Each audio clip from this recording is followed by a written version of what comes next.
Ser podcast.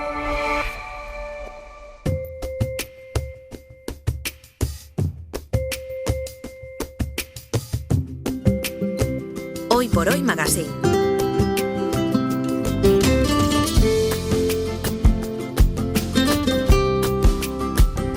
Ser podcast.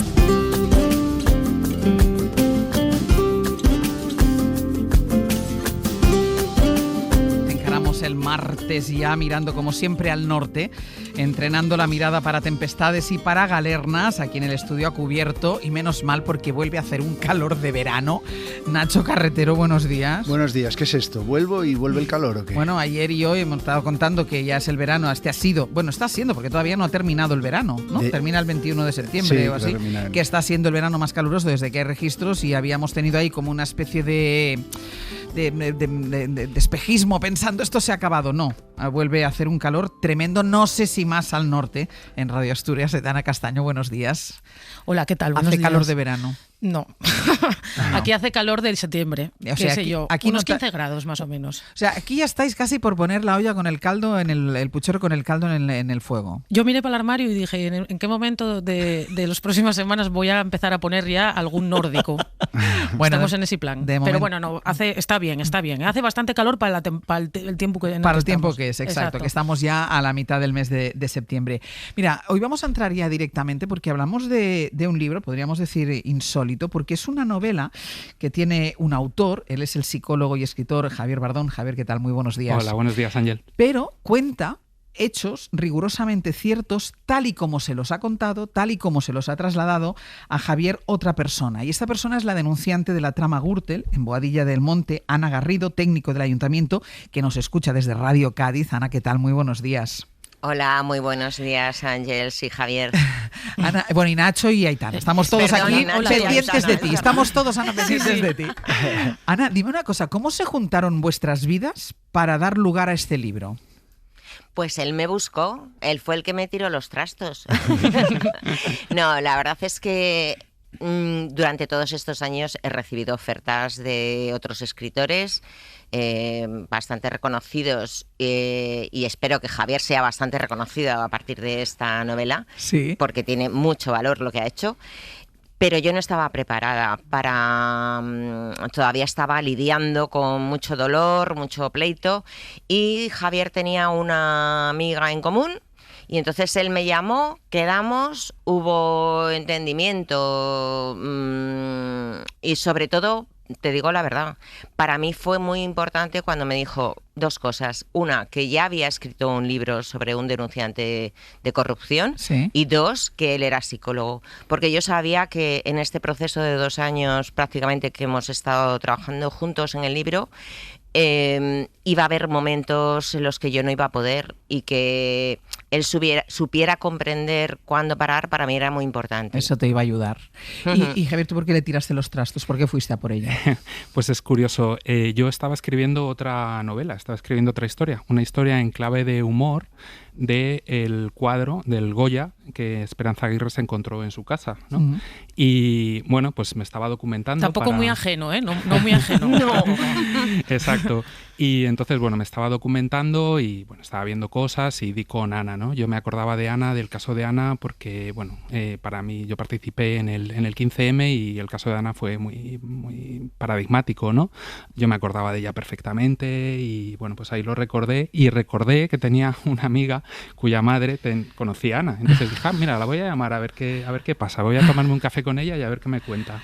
Y el objetivo del libro, dando en cuenta esta doble vertiente que tú tienes, de escritor y de psicólogo, el objetivo del libro, que es la sanación, el reconocimiento, la justicia. Bueno, yo creo que para Ana, bueno, que lo diga ella, ¿no? Pero Cuéntalo tú si quieres, si te conoces mi vida mejor que yo. Yo creo que para Ana es importante hacer un cierre, ¿no? Porque han sido muchos años de sufrimiento y, bueno, como lo hemos trabajado es entendiendo este libro como un cierre, ¿no? Un cierre cognitivo, que se llama en psicología, un cerrar página, un dedicarse a otra cosa. ella yo creo que lo ha enfocado más así. Para mí, yo lo que quería realmente era, no sé, contar un poco de este sistema que tenemos, ¿no? Este sistema clientelar que tenemos en Madrid, y en ese sentido el caso de Ana me parece también paradigmático, ¿no? Porque toca la corrupción, pero no solo la corrupción de grandes titulares, ¿no? No solo la corrupción de la Gürtel, sino la pequeña corrupción que vemos todos en el día a día y con la que transigimos. ¿Para ti ha servido de cierre, Ana? Pues cuando pase este mare magnum en el que todo el día estoy hablando del pasado, te lo contaré. Pero mi pretensión, y lo digo en serio, sé que para muchas personas es sorprendente este cierre, porque ha habido como 3 momentos clave en mi vida en los últimos 15 años. Uno, cuando denuncié la Gürtel. Después, cuando me convertí en activista anticorrupción para defender que hubiera una directiva en Europa y una ley de protección a denunciantes de corrupción. Y en los últimos 4 años me dedico a esto profesionalmente. ¿Qué ocurre? Que para mí, bueno, yo me he puesto enferma este año, desde enero lo he pasado muy mal, es como si estuviera intoxicada, por decirlo de algún modo, de este monotema. Toda la somatización. Exacto, y me duele tanto, fíjate, porque me dedico a esto, porque cada día oigo, no es como Javier, que tiene la capacidad de mantener la distancia con sus pacientes, por ejemplo, ¿no?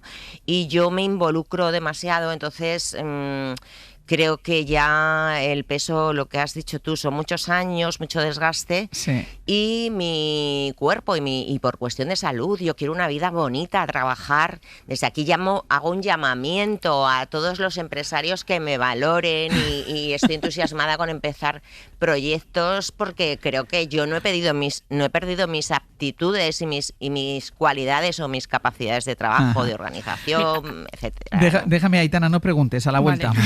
Hay mucha pregunta. No preguntes, porque este mare magnum del que hablaba Ana es la promoción. El libro salió ayer, nos decía ahora Javier, se llama Ana contra la Gürtel, escrito por Javier Bardón, pero evidentemente con todo lo que le ha volcado Ana sobre su historia. Vamos a hacer una pausa y a la vuelta entramos ya en el contenido del libro.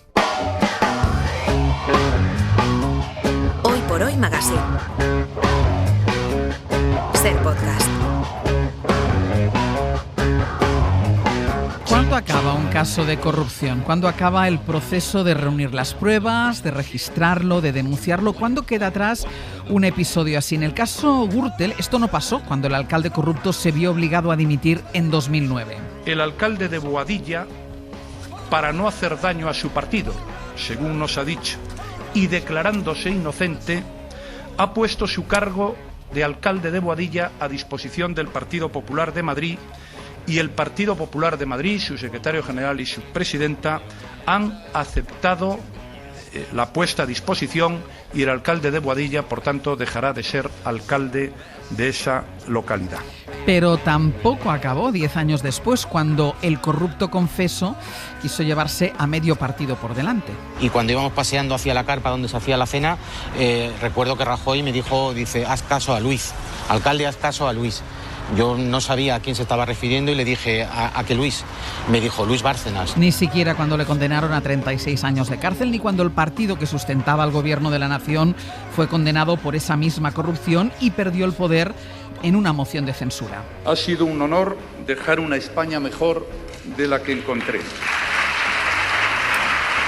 Para los denunciantes, la corrupción, los casos parecen no acabarse nunca. La novela de Javier Bardón, Ana contra Gürtel, que cuenta la historia de Ana Garrido, denunciante de la Gürtel, en un intento de cerrar un ciclo que ha durado más de 15 años. Estamos en el Comando Norte con Aitana, con Nacho y también con Ana Garrido y con Javier Bardón.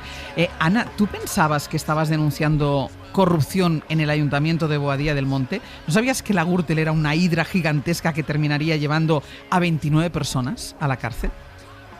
Vamos a ver, cuando yo empecé el trabajo de investigación y me estaba acordando de esas palabras de Rajoy, yo al principio, cuando empecé a investigar, yo pensaba que mi alcalde, Arturo González Panero, era un chorizo y punto, y ya está, y que había varias personas implicadas en el ayuntamiento, porque saltaba a la legua. Casi todos los técnicos recibíamos directrices para firmar adjudicaciones ilegales. Pero yo fui consciente, y tengo que decirlo, gracias a Agustín Cubillo, que me abrió un poco los ojos, porque yo me puse en contacto con varios periodistas de investigación, Sí. y me dijo, ¿tú sabes quién es quién está? Claro, yo no vengo del mundo de la política, y entonces me iban saltando nombres, y es verdad que cuando terminé el dossier, antes de hacer la denuncia, para que llegara a Fiscalía Anticorrupción, ahí sí que sabía que... Bueno, ahí me temblaban las piernas, sinceramente. O sea, Porque sabías que ahí había algo gordo. Sí. A ver, pensaba más que era a nivel Comunidad de Madrid. No pensé que iba a llegar a nivel nacional ni a nivel... Sí sabía que el Partido Popular estaba implicado, Ajá. porque sí me saltaba la financiación ilegal. Sí. Pero jamás pensé que fuera a ser una trama de tal magnitud y tan duradero en el tiempo. No. Aitana, ¿qué querías Mira, preguntar? bueno, muchas cosas, pero vamos a empezar por una. Yo creo que una de las cosas que tiene este libro y es que te apela directamente cuando lo lees a cómo actuarías tú, ¿no? ¿Cómo actuaría yo Si estuvieras en su sitio. Si estuviera en su sitio. Me parece una cosa brutal, porque creo que en un puesto como el que estaba Ana, puede pasar, te puede pasar. Esta pregunta yo creo que lleva a los dos, pero cuando alguien como Ana decide seguir adelante, se lo pregunta a Javier, a lo mejor también un poco como psicólogo y tal, que a su alrededor hay mucha gente que no ve bien que denuncie. Porque, por ejemplo, en el caso de Ana, a ti, hasta tus propios padres, tu propio padre te dijo, bueno, como ten cuidado, ¿no? O sea, ¿por qué sigues adelante? Entonces, ¿por qué pasa esto? ¿Por qué la gente que está alrededor no ve bien que una denunciante siga adelante? Javier. El efecto oveja negra, ¿no? Que le llamabais. Sí, el efecto oveja negra, sí. Sí, bueno, a ver, se dice por ahí, el otro día me lo comentaron, ¿no? Que todos los españoles descendemos del Lazarillo de Tormes, pero realmente el Lazarillo de Tormes no era un corrupto, sino era alguien que tenía que vivir en el sistema, ¿no? En un sistema corrupto. Entonces yo creo que cuando te encuentras en una situación así y todos somos susceptibles de estar en empresas en los que se ven casos de este tipo, pueden pasar tres cosas realmente. Una, que decidas unirte, es decir, que seas partícipe, y yo creo que es una minoría, o sea, yo realmente no creo que la gran mayoría se una, digamos, a la corrupción, pero la gran mayoría sí que prefiere mantener el silencio. ¿Vale? Mirar para otro lado. Eso es. Esto pasa también en el acoso laboral, ¿no? En el acoso laboral se habla, ¿no?, del silencio de los testigos. El silencio de los testigos muchas veces para una víctima de acoso laboral es incluso más doloroso, ¿no? Porque ve que todo a su alrededor, sus amigos, sus compañeros de trabajo, callan y miran para otro lado. ¿Por qué lo hacen? Pues por las consecuencias que pueden tener, ¿no? Si denuncian, ¿no? Muchas veces es por miedo. Y hay una pequeñísima minoría, una de ellas es Ana, obviamente, ¿no? Que merece tener un libro, ¿no? Porque precisamente porque su caso es muy singular, ¿no? Que decide enfrentarse a sus compañeros, enfrentarse a sus jefes y enfrentarse a gente muy poderosa. Entonces creo que ese es el valor, ¿no?, que tiene ella y por eso, bueno, no sé. ¿Tú valoraste la posibilidad, Ana, de que perdieses no solo el trabajo, pero que perdieses incluso amistades, que te repercutiera en la relación familiar? ¿Tú esto lo valoraste? ¿O pensabas que te podía ocurrir? Al principio no. Al principio, de hecho, incluso cuando yo conté a algunos compañeros que estaba elaborando un dossier para la Fiscalía Anticorrupción, reaccionaron de otra manera, que aparece en el libro, por cierto. Entonces, si me lo permites, no te lo voy a No desvelar lo aquí, cuentes. Pero no, yo no era consciente de que el precio iba a ser tan alto. Sí sabía... y al hilo de lo que ha dicho un poco Javier, ¿no?, de esas tres posturas que hay en tu entorno, está el que está deseando que le incluyan en la rueda de corrupción y que vive a día de hoy a cuerpo de rey, compañeros míos con 2 y 3 pisos, sueldos mucho más altos de los que tenían. Luego está el que mira para otro lado porque se lo puede permitir, y luego está el que dice no. Y no solamente dice no, sino que denuncia. Desgraciadamente en mi ayuntamiento yo me quedé sola. Pero yo creo que en parte fue por temor. También es que le reunieron a mis compañeros justo antes del juicio. Yo no sé lo que le prometieron o si les amenazaron, no tengo ni idea, pero me consta que eso ocurrió. Es muy complicado. Yo creo que depende también de cómo te hayan educado. Siempre lo digo. Aunque mi padre me dijera, podías haber... O incluso de las circunstancias personales de cada uno. Es decir, También. Es decir, yo tengo que seguir También. pagando la pensión de mi exmujer, por ejemplo, ¿no? Claro. O sea, que cada uno... Eso esto sí que hay que valorar Por supuesto. las circunstancias de cada uno. Sí, Yo sí. siempre lo he dicho, que Claro. yo porque no tenía hijos. Claro. Si no, a mí me llega a llamar, como le ha pasado a otros denunciantes, me llegan a llamar. No es lo mismo que las amenazas reviertan sobre ti y las Claro. consecuencias, que te digan tu hijo con su nombre y cómo va vestido, sale del colegio a tal hora. Y entonces es muy diferente. Claro, no sabes cómo reaccionas. Hay algo en este libro de, bueno, ya la portada, que me encanta, Sí, que aparece es una buenísima. figura de representante La plaza delante de de los tanques, Tiananmen, representante de exacto. Tiananmen, del héroe, de la heroína en este caso, contra el sistema, contra lo gigantesco. Y aunque yo no he leído el libro aún porque salió ayer, pero sí que he leído mucho entrevistas que habéis hecho y sobre el mismo. Hay algo que me fascina, que me llama mucho la atención y que veo muy peliculero, por cierto. Esto es un Erin Brockovich, claramente, de la española. Es totalmente Aquí una serie hay una esto, película, ¿eh? Sí, o una serie. Apuntamos a eso, Apuntamos que después del éxito Sí, del sí. libro, o sea, apuntamos a la Aquí serie o claramente, película. si esto fuera Yankee, ya estaría la película Bueno. estrenada. Bueno, ahí tienes tú también un filón, Nacho. Por eso digo, yo tomo hazle nota, firmar algo, Sí, hazle sí, firmar y algo a yo Javier tengo antes de contactos irte. en Hollywood, o sea que no vas mal encaminada. Bueno, me llama la atención mucho que la corrupción muchas veces, precisamente en la película, pues las películas son más obvias, un maletín de dinero, un soborno, y hay todo un halo de sutileza de aquí, de cómo lo fue viviendo Ana y cómo lo explica, ¿no? Pues presiones sutiles, un pequeño favor, mirar a otro lado, firma aquí, si no firmas no tomas el café con nosotros mañana. Todo esto Eso me es. parece como muy real, y quería preguntarte, a ti, Ana, ¿cómo se vive esta sutileza que no percibimos nosotros porque tenemos una idea preconcebida de lo que es la corrupción? Y a ti, Javier, ¿qué tiene que tener en la cabeza una persona como Ana para ir aguantando esto? Porque imagino que no todas las cabezas soportan esto. A ver, Javier primero y después voy con Ana. Bueno, sí, es una gota malaya y Ana lo fue sufriendo durante muchos meses e incluso años, ¿no? Sí, es lo que comentaba al principio. O sea, por un lado hay una corrupción, la gran corrupción, ¿no? La corrupción de titulares de periódicos, etcétera. Pero por otro lado hay una pequeña corrupción que vivimos todos los días, que es la corrupción del que, no sé, te pone por delante en una lista de espera de un hospital, el que te consigue entradas para ir a ver un partido de fútbol. Toda esa corrupción se empieza por ahí. Yo creo que se empieza por ahí, ¿no? Esa pequeña corrupción se va transigiendo y luego primero eres concejal, estás acostumbrado a hacer ese tipo de juegos, luego de repente ya eres alcalde, tienes un poco más de dinero, entonces pues ya te puedes permitir invitar al Parque del Bernabéu, por poner un ejemplo, o cualquier otro sitio, y ya has roto, ¿no? Ya has roto, digamos, esa barrera ética, y lo otro es simplemente un tema de escala. Y esa gota malaya de la que hablabais os dos, esa sutileza, Ana, ¿cuánto se tarda en darse uno cuenta? ¿O desde el primer momento uno se da cuenta que ahí hay algo? Te vas dando cuenta poco a poco hasta que ya es descarado, ¿no? Y con respecto a la gota malaya, como interpretada como, para mí, como resistencia, como una persona aguanta esto, ¿no? De lo que hablamos, el ver que de repente estás desayunando solo cuando tus mejores amigos se sientan en otra, mejores amigos, compañeros de trabajo, me refiero, se sientan en otra mesa por miedo a que les vean contigo, ¿no? Aunque luego nos viéramos a escondidas. Y en otros casos ya ni a escondidas.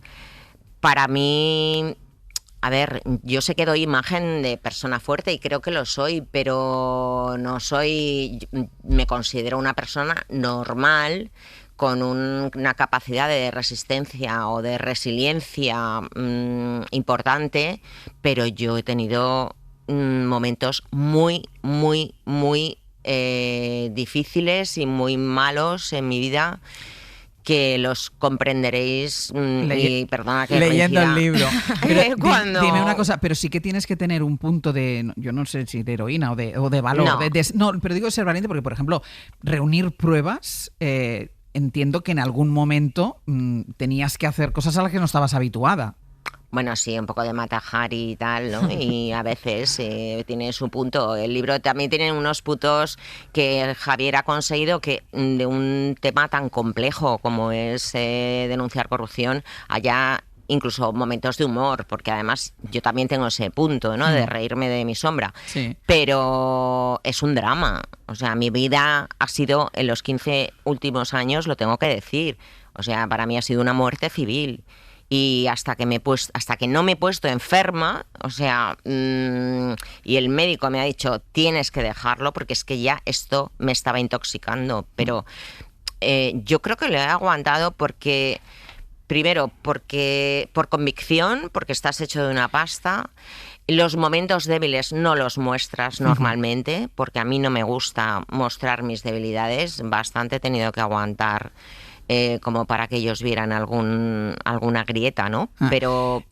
Déjame que le pregunte, Sí. porque como tú no respondes sobre ti misma, o bueno, lo haces de esa manera, pero sí, Javier, tú tienes un perfil psicológico de alguien como ella. Sí, es lo que decía antes Nacho. Yo creo que a ella lo que le pasó es el efecto oveja negra, ¿no? Que es que cuando tú perteneces a un grupo, si tú traicionas, digamos, a ese grupo, las represalias van a ser incluso mayores que las que tú tomarías contra un enemigo. Sí. O sea, la traición interna no se perdona. Y al final, Ana, su vida giraba un poco en un entorno, ¿no? En un entorno de Boadilla. Sí, era una de ellos, ¿no? Ellos creían que era una de ellos. Exacto. Eso es. Y entonces, claro, ahí la traición pues no se perdona, ¿no? Y se va Bueno, no está la frase esta de que hay amigos íntimos, amigos conocidos, adversarios, enemigos mortales y compañeros de partido. Pues aquí pasó más o menos así. Yo había puesto una frase, tenía una frase aquí apuntada que era la soledad del denunciante de fondo. Porque Claro, me parece claro. que al Madre final mía. lo que queda claro es que Ana está sola. Y o sea, sola. estuvo sola para Nacho. todo. No, y sigo sola, ¿eh? O sea, pero esto es un patrón y perdóname que te interrumpa, con este libro, en este caso está basado en mi historia, pero puede ser la historia de cualquier denunciante de corrupción, de cualquier Ya. municipio que denuncia cualquier sigla política. O sea, nosotros lo que tenemos en común y lo hablamos entre nosotros es el estado de soledad en el que vivimos. Espera, que Nacho va a hacer una última pregunta. Sí, no, rapidísimo, porque me queda la curiosidad y tengo que resolverla. ¿Por qué en formato novela? Quiero decir, es una historia real súper potente que a lo mejor podéis haber contado en forma de ensayo, entrevista Sí. y tal, pero os decantasteis por la novela. Sí, yo había Bueno, leído... se decantó Javier. Sí. Tú le dejaste hacer. Sí, yo había Sí. leído varios libros de corrupción y hay libros muy buenos, algunos de ellos me encantan, pero casi siempre tienen un enfoque periodístico, ¿no? Son datos y yo lo que iba persiguiendo más era buscar el lado humano, ¿no? La historia. Que es cómo se traslada esto a una persona concreta, ¿no? Más que este hizo tal, aquel robó no sé cuánto, porque eso yo creo que no llega, ¿no? No llega al común de las Estás personas. buscando Yo la digo- película, ¿no? Yo le digo a la gente que lo lea con el móvil o el portátil al lado porque va a tener que ir buscando cosas. Claro, Sí. esto es lo que Los pasa. nombres. Sí, sí. Esto está bien y además está muy bien. Ana es una buena persona para llevarte a la promoción porque no destripa el libro. Y eso es muy importante. Ana contra Gürtel, de Javier Bardón, la historia de Ana Garrido en forma de novela. Muchísimas gracias a los dos, muchísima suerte y ojalá, Ana, más sanas y ojalá tú sí hayas conseguido cerrar ese círculo. Muchísimas gracias. Gracias, Muchísimas Ángeles, gracias, gracias a Nacho. vosotros. Hasta Gracias, luego, Ana. Nacho, Aitana, hasta la semana que viene. Abrazos. Un besito, Adiós. chicos. Un Cuídense. besito, chao. Chao. Gracias. Hoy por Hoy Magazine.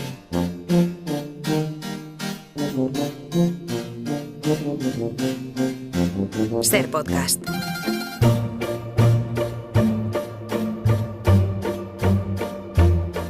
Ha llegado la hora de dar la bienvenida a una nueva socia del Club de Miss Experiencia con la complicidad de Chema Rodríguez. Chema, ¿qué tal? Buenos días. Muy buenos días, Ángels. ¿A quién incorporamos hoy al Club de Miss Experiencia? Mira, pues hoy he invitado a Carmen Vázquez, que es una mujer que estuvo casada con un boxeador de profesión, que trabajó en un mercado de abastos y que vendió ropa de forma ambulante, que después regentó una pulpería en Santiago de Compostela y ha incluso escrito un libro autobiográfico titulado El Ring de la Vida. Pero en realidad por lo que la hemos invitado al club no es por ninguna de estas cosas, que también Sí, es decir, hablaremos. por cualquiera de ellas Por cualquiera merecería estar ya en nuestro club. Ya estaría, sí, ya estaría suficiente para ser una sociedad honorífica. Exacto. Sino porque, bueno, la hemos traído porque... Y hablaremos de todas esas cosas también, ¿no? Pero está aquí porque Carmen, con 78 años, dedica gran parte de su tiempo a ser acompañante Es decir, ella lo que hace es acompañar a personas mayores de su barrio que están solas, enfermas o sencillamente necesitan un poco de compañía. Sí. Ella reconoce que es muy habladora, aunque en su labor de acompañamiento es mucho más importante escuchar que hablar. Pues nos está escuchando desde Santiago de Compostela, desde Radio Galicia. Y esperemos que hable, que nos cuente Carmen Vázquez. ¿Qué tal? Muy buenos días. Hola, buenos días. ¿Cómo estás? Pues muy bien. Vale. Gracias a Dios. Oye, Carmen, ¿qué es eso de ser acompañante? ¿Qué haces? ¿Tú vas a ver a gente mayor? Voy a ver a gente mayor a su domicilio porque están solos, son mayores, no pueden salir a la calle, que no tienen ascensor, viven en pisos de terceros y cuartos. Y bueno, le voy a hacer un poquito de compañía, hablar, escuchar, que ellos también quieren hablar y que les escuches es muy importante. Sí. Y bueno, siempre le llevo alguna chuche, como le digo yo, pero chuche de la que cocino yo. Oye, una cosa, ¿pero es gente mayor que tú, de tu edad? Porque claro, tú tienes 78 años. 79. 79 ya. Bueno, hago 80 en enero ya. Haces 80. Encima sí. Te habíamos quitado años, pero claro, entonces haces compañía a gente más o menos de tu generación.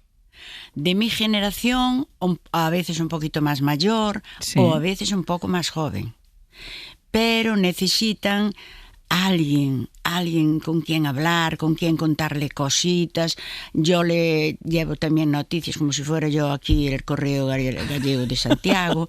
Le voy contando historias y son muy agradecidos. La gente que está sola es agradecida. ¿Y cómo empezaste a hacer esto? Porque yo soy una persona muy habladora, Bueno, te voy a contar un detalle de ayer. Venía un señor de frente de la calle hacia mí llorando, y yo hacia abajo y él hacia arriba, y le digo yo, ¿y por qué llora? No lo conocía de nadie. Y dijo, es que me acaba de morir el perro. Digo yo, vamos, hombre. Pero el perro sí tenía una edad. Sí, pero era el compañero de viaje de mis todos los días. Y digo, ¿pero usted vive solo? No, vivo con hijos, pues que le compren otro o que se lo adopten o algo, ¿eh? Y dijo, bueno, ya. Bueno, le voy a dar un abrazo porque se va a sentir mejor.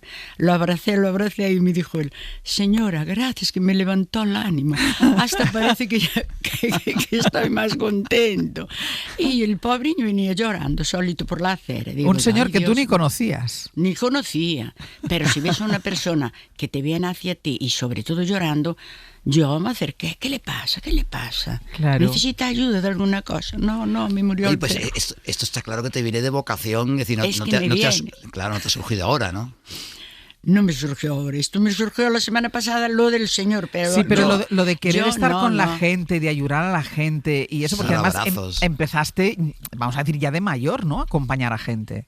Claro que empecé de mayor porque yo ahora soy mayor y jubilada y descansada, pero antes trabajaba mucho. Sí. Tuve negocios y sin ser negocios 4 hijos, ahora 4 hijos y 4 nietos. Cuando vienen a comer lleno el comedor de gente porque ya somos muchos. Claro. Pero también abrazabas, es decir, cuando estabas en el mercado de abastos o en la pulpería, también abrazabas a la gente cuando se encontraba mal. Sí.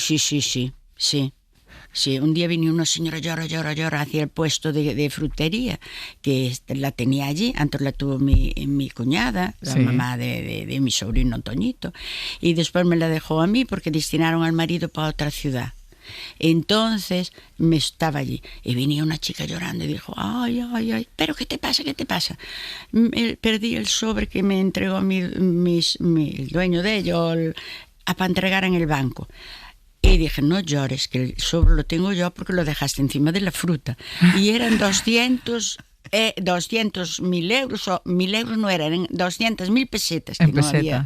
Y luego, bueno, cosas así que me tienen pasado. Y digo yo, bueno. Pero no me acabas de explicar, porque me explicas todo las anécdotas, pero no me acabas de explicar cómo empezaste a hacer esto. Es decir, ¿te apuntaste a algún sitio de voluntaria o empezaste a visitar solo a conocidos? ¿Cómo lo hiciste? No, yo tengo muy buen carácter y soy muy positiva y siempre saco tiempo de donde sea para visitar a la gente. Y esto empecé cuando ya no tenía trabajo yo, en dedicarme a trabajar. Aunque ahora no piense usted que no trabajo. Trabajo porque está el ambulatorio de lado y el centro sociocultural y seguido me están cargando empanadas. Y yo amaso la masa, le hago la empanada. ¿De qué la queréis? ¿De pulpo? ¿De qué la queréis? Bacalao con pasas. O sea, y además digo, cocinas para otros. Cocino para otros, pero digo yo, un día viene aquí Sanidad y me va a meter una multa porque no estoy declarada. Pues no lo cuentes en la radio, Carmen, no lo cuentes en la radio. Lo cuento en la radio, que No no lo pasa cuentes, no lo nada. cuentes. Vamos a seguir hablando. Eso. Oye, una cosa, cuando alguien necesita compañía, porque hay mucha gente que está sola, sobre Sí. todo, y tú lo decías antes, lo que quieren es que le escuchen. Sí, y mucho, que te mucho. cuenta la gente. Ahí me cuenta, pues, mira que subió la luz, o mira que vienen tantas letras y tal. Digo yo, pero si tenéis 2 pensiones, ¿de qué os quejáis? Si tenemos un gobierno maravilloso que nos está dando el dinero por estar asentados en casa. Ay, eso es verdad, es verdad. Pues luego no lloréis, hay que administrarlo y os tiene que llegar. Y bueno, muy bien, esas cosas que me cuentan. Para de su ti, vida. para ti la clave, entiendo que en las respuestas, cuando tú hablas, es siempre hablar en positivo. Yo siempre en positivo. Y es que me salen así, de repente. Me están diciendo una cosa y yo ya le estoy contestando. No necesito abrir un libro ni nada. Yo ya... Y bueno, y quedan ¿Y tú, contentos. Carmen, no tienes un mal día de vez en cuando? ¿No estás, Yo no. ¿no estás negativa algún día? Nunca. Nunca. Te lo digo de verdad. Sí, a veces vienen mis hijos y mamá, mira, ¿qué me pasó? Sí, eso es un chiste. Vosotros no sabéis lo que es estar en un problema. Eso no es nada, mujer. Y ella dice... No hay nadie más positiva que mi madre y la que más nos hizo reír toda la vida. ¿Y siempre Porque has sido así? Siempre. Es que yo nací así y yo no puedo cambiar. Aunque quieran que me cambie, no me voy a cambiar, que yo no soy capaz. Soy así. Y Desde pequeñita, siempre has sido así desde pequeñita. Desde pequeñita, muy positiva, muy hecha para adelante, no tengo miedo ni vergüenza. Me llamaron para la televisión, yo fui allí. Y allí en el escenario con gallos, no sé si conocéis la televisión de Galicia, seguro que sí. Sí. Y yo toda tranquila dije, este es mi hermano sentado en la sala conmigo. Y como si nada, y después la gente al otro día, hasta el chofer del autobús dijo, señora... Me Oye, dijo lo lanzo- mi madre, Sí. ven aquí, que estábamos los dos en casa. Esta señora no es conocida. Y él le dijo, es mi clienta del autobús. Del autobús. Yo creo que lo lanzo como idea, estaría bien poner media docena de Carmen Vázquez en cada barrio. Claro. Es que sí, porque la gente a veces está tan angustiada que es que no son positivos en la vida. Hay que ser muy positivo. Y a mí soy porque nací así, ¿eh? Hablábamos, Carmen, de la soledad, de lo que tú ayudas a toda esa gente que está sola. Es Sí. uno de los males de nuestro tiempo y sobre todo es uno de los males para una generación determinada, para la gente más mayor. Yo pienso que sí, porque mira, tienen hijos, pero aunque van una vez a la semana o así, y ellos necesitan hablar, necesitan contar sus cosas, que les escuches. Yo también le hablo, que yo soy habladora, pero quedan muy contentos cuando se van, cuando me voy yo, y luego ya me llaman, ¿cuándo vienes? ¿Cuándo vienes? Digo yo, ella está, están preguntando por la psicóloga. Te conviertes en psicóloga, ¿no? Y yo le voy, le escucho, le cuento y le llevo siempre alguna cosita. Hago ya de comer algo y algo, un cake para llevarlo, cosas así. ¿Y tú que me salen a mí de ¿Tú color. no has sentido nunca esta soledad? Yo nunca. Nunca. Me puedes creer de todo corazón. Murió mi marido hace muchos años, 14. Sí. Y era el amor de mi vida. Me lo llevó Dios, bueno, porque le vino una enfermedad mala y allá va. Pero decir, le echaste de menos como marido, sí, pero te digo que levanté cabeza y digo, tengo 4 hijos, 4 nietos, tengo que dedicarme a la familia que me quedó. Y no puedo ir estar llorando ni ay. No. Y después me murió también, como si fuera mi hijo, un niño del síndrome de Down, que era cuñado, era hermano de mi marido, pero vivía mucho tiempo allí con nosotros. Y mira, me acordaba más de él casi que de mi marido, porque él era muy dependiente de mí. Ya. Y eso me hizo sentirme, bueno, pero después no. Pero Carmen, también Levanto. encuentro que te encontrarás con casos, decías, hay gente que tiene hijos, pero van una vez a la semana, e incluso te encontrarás con casos de gente que tiene familia, pero que prácticamente no van a verlos, o ni les llaman por teléfono una vez al día, que es lo mínimo. Sí, es verdad eso, que yo ya pongo a mis hijos todos ya le leo yo el testamento antes de que lo vean. O sea, hoy estás confesando que cocinas sin permiso y ahora vas a explicar el testamento. No, el testamento es decirle, yo soy una persona que me defiendo muy bien sola, pero si algún día no coordino tal, no luchar conmigo, me metéis en la residencia. Pero no se os ocurre, en cuanto yo tengo sentido y todo, que me llevéis a la residencia, porque yo me niego y sin mi permiso no me cogen. Oye, y también Ay, eras mamá, tú también. y también eras el coach psicológico de tu marido, boxeador profesional. ¿También le Sí. ayudabas? Y luego le ayudaba. Iba a verlo todos los combates que hacía. Y luego, porque yo decía, yo voy a verte y como pierdas un día, tienes que abandonar. Y dijo, lo hago, cariño, sí que lo voy a hacer. Un día la abrieron aquí en Santiago de Compostela, en un colegio muy bueno, en Peleteiro. Hizo allí un combate de boxeo con uno de Vigo, que se llamaba Román de Vigo, contra Batán de Santiago. Y allí le abrió de un puñetazo una ceja y como lo prometida es deuda, dijo, cariño, olvídate, no vuelvo al ring. Digo yo, ¡ay, qué felicidad que te abrieron la ceja!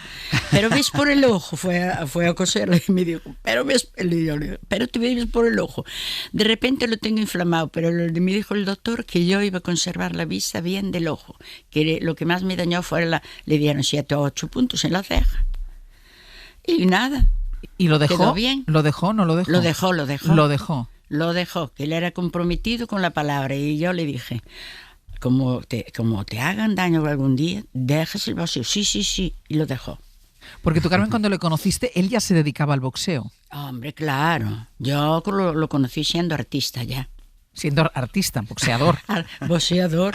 Hombre, subía a los Artista de los mamporros. Sí, ¿no? Y yo le llamaba en mi artista. Que va ahí a pegar puñetazos y que se los peguen. Pero antiguamente, ahora es mucho el fútbol y tal, pero antiguamente era más el boxeo. Sí. Sí, yo creo que sí. Sí. Era un deporte que se seguía muchísimo. Y él tenía donde entrenar. Aquí en Santiago se llamaba la Sindical, y allí le dejaban a entrenar a todos los que querían practicar boxeo. Él iba allí. Tenía buenos entrenadores, 2 hermanos que le entrenaban a todos los que querían. Y bueno. ¿Y no pasabas miedo cuando él subía al ring? ¿Le ibas a ver siempre? Yo lo iba a ver siempre. Pero yo no pasaba miedo porque, ¿sabes qué? Dije, esta es tanto de palabra que un día que le hagan de verdad un buen puñetazo lo deja.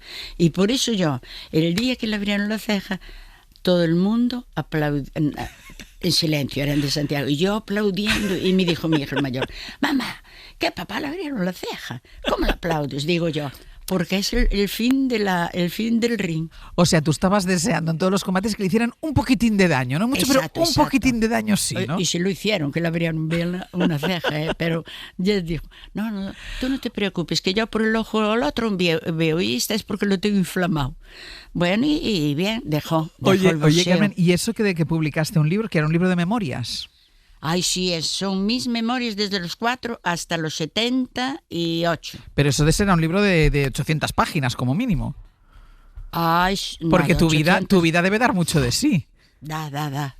La publiqué toda. Vino un escritor 2 años en mi casa. 2 horas cada día. Un día a la semana, 2 horas, 2 años. Y después lo editamos y salió y lo tengo aquí, pero no te lo puedo enseñar, que aquí no hay cámara que lo puedas ver. Sí que hay cámaras, pero no lo puedo ver ahora yo, pero ya buscaré yo. Y ahí lo cuentas toda tu vida, desde los 4 años, desde que tú te acuerdas. Desde que me acuerdo, de los 4 años hasta los 70, que ya tengo 79, todo que me acuerdo lo publiqué. Y eran cosas buenas. Yo fui con unos padres muy buenos. Soy la sexta de 11 hermanos. O sea, ¿tú dirías, Carmen, que has tenido una vida feliz? Feliz. Porque ya la llevé desde niña. Yeah. Porque mis padres siempre fueron muy, claro, a rajatabla, que fuéramos obedientes, que tal, pero eran 11 hijos. Y mira, ninguno le salió ni delincuente, ni ninguno le salió. Antes no había nada de eso. Ahora... Ya. Hacen lo que quieren y lo que pueden. Pues, Carmen, ha sido un gusto compartir este ratito de radio. Hemos oído ahí un ruido. Ese ratito de radio contigo. Muchísimas gracias por habernos acompañado. Y gracias yo por haberme entrevistado. Perdón también, vale. Muchísimas gracias. Mira, tendrás algo que contar cuando vayas a ver a la gente a la que acompañas. Un beso bien grande. Ya le he de decir, pusiste la radio, que exacto. Unos conocidos, le dije yo, poner la cadena SER que voy a hablar. Así que a los que me estáis escuchando desde Radio SER, que se llama Radio Galicia, pero ha de ser. Un beso para todos. Qué bien. Desde aquí. Qué bien. Muchísimas gracias. Un beso para ti. Adiós. Vale, adiós. Chao. Chema, hasta la semana que viene. Hasta la semana que viene, Un Ángel, beso. Hoy por Hoy Magazine. Ser podcast.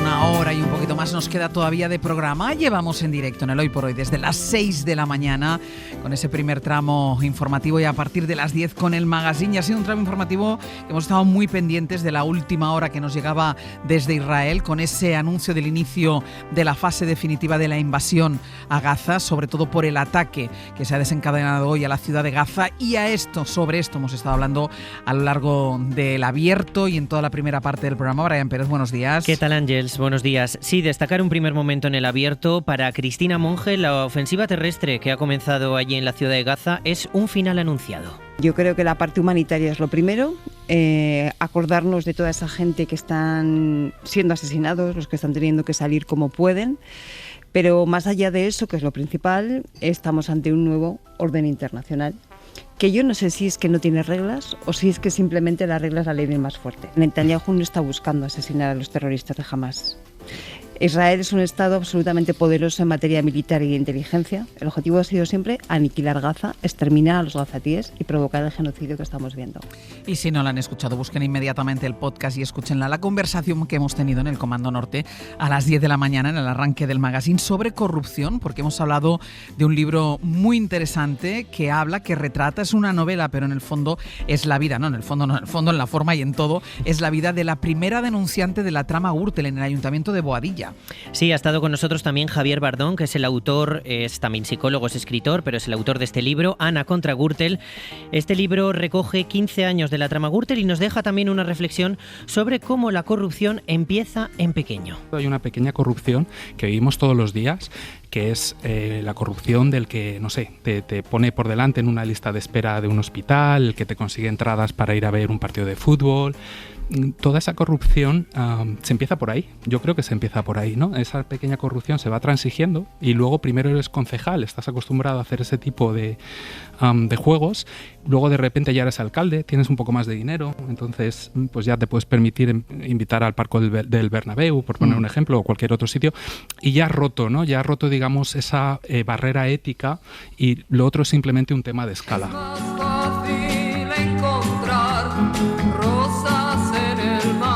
Y todo esto ya lo pueden encontrar en Ser Podcast y el resto de plataformas. Y si acaban de conectarse ahora, que espero que no, que espero que lleven con nosotros desde el principio, todavía nos quedan 2 secciones, jardinería y crónica social. Bueno, no sé si vamos a encontrar rosas en el mar con Eduardo Barba como canta Eduardo Barba, creo que no, porque estamos en la Gran Vía de Madrid, sería un poco raro. Pero Eduardo Barba ya está por aquí preparado para llevarnos, eso sí, en un viaje por los jardines que emocionan. Y para nosotros es fácil porque siempre nos emocionan. Nos emocionan siempre que haya plantas y haya flores. Recordar el teléfono 900-100-800, porque hoy en lugar de consultas de plantas lo que les estamos proponiendo es que nos cuenten ustedes qué jardines les emocionan y por qué. A Eduardo evidentemente le emocionan por todo lo que hay en ellos de plantas, de flores, de verde, de color. ¿Qué es lo que ven ustedes en estos jardines que no pueden dejar de visitar? 900-100-800. Y los 15 minutos de fama con Martín Bianchi, con un repaso a lo mejorcito que hemos encontrado en las revistas estos días. Tenemos reencuentros, tenemos críticas estilísticas también, tenemos herencias millonarias y ya hemos adelantado un poquito a las 10, tenemos hasta una vasectomía que comentar. Yo me he enterado hoy de esto de la vasectomía, pero luego me lo cuenta bien Martín Bianchi. Hasta luego. Hasta luego. Hoy por Hoy Magazine.